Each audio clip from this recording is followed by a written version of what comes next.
La journée nationale de la paix a été une fois de plus célébrée ce 15 novembre 2024 partout sur le territoire ivoirien.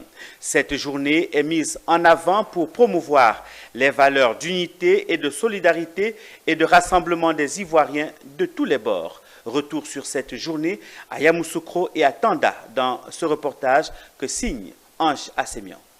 L'esplanade de la sous-préfecture de Tanda, cette nuit, est noire de monde. Et pour cause, un grand concert pour la paix est organisé par l'Organisation internationale pour la recherche de la paix, OIPR, à travers son président du comité d'organisation, Dr Adjoumani Guierno, ont réuni sur une même scène artistes originaires du district du Zonzon et plusieurs troupes de danse venues de toute la Côte d'Ivoire qui ont émerveillé le grand public. Tout ce qui va pour la paix, tout ce qui est base de paix est très important pour nous et donc ce concert est très important. Merci à la population de Tanda, à toutes les communautés environnantes à Tanda pour participer à ce concert, ce qui donne de la valeur à notre culture. Ce grand concert était un prétexte tout trouvé pour la célébration de la grande fête nationale de la paix. L'Organisation internationale pour la recherche de la paix ont convié autorités politiques, administratives et toutes les populations du district autonome du Zonzon et même de Côte d'Ivoire pour cette journée qui est dédiée à la paix en Côte d'Ivoire. Cette journée a été marquée par la distinction de plusieurs acteurs qui œuvrent au quotidien pour la paix. Parmi ces récipiendaires, le ministre d'État Kobenan Kwasi Adjoumani. La paix, c'est le préalable à tout développement.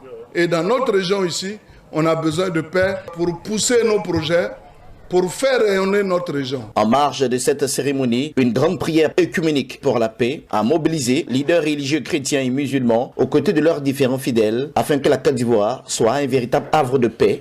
L'événement a réuni diverses couches de la population, illustrant l'unité et la solidarité nécessaires pour construire un avenir pacifique. Le rassemblement a débuté à 7h30 devant l'hôtel Le Président où les participants ont pris part à une marche de 4 km qui les a conduits à la forêt boisée. Cet espace aménagé a servi de site pour le planting d'arbres, symbolisant un engagement collectif en faveur de la nature. Il faut dire qu'aujourd'hui, 15 novembre, journée de la paix, pour la célébration de cette journée de la paix, nous avons voulu initier notre activité par une marche de cohésion sociale. Qui dit marche de cohésion, c'est toutes les forces vives de la population qui ont été réunies ce matin pour marcher ensemble, main dans la main, n'est-ce pas, pour célébrer la paix.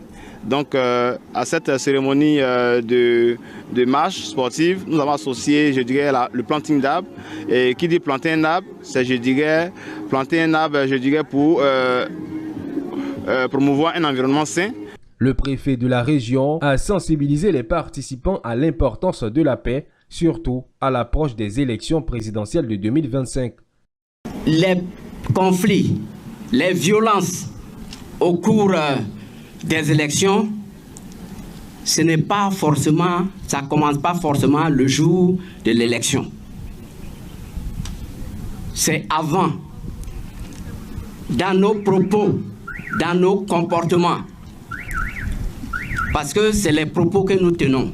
En unissant leurs efforts pour la protection de l'environnement, les participants ont envoyé un message fort sur l'importance de la paix et de la durabilité. Ces activités de planting d'arbres soulignent non seulement l'importance de la préservation de l'environnement, mais aussi le rôle crucial que joue chaque individu dans la construction d'une société pacifique.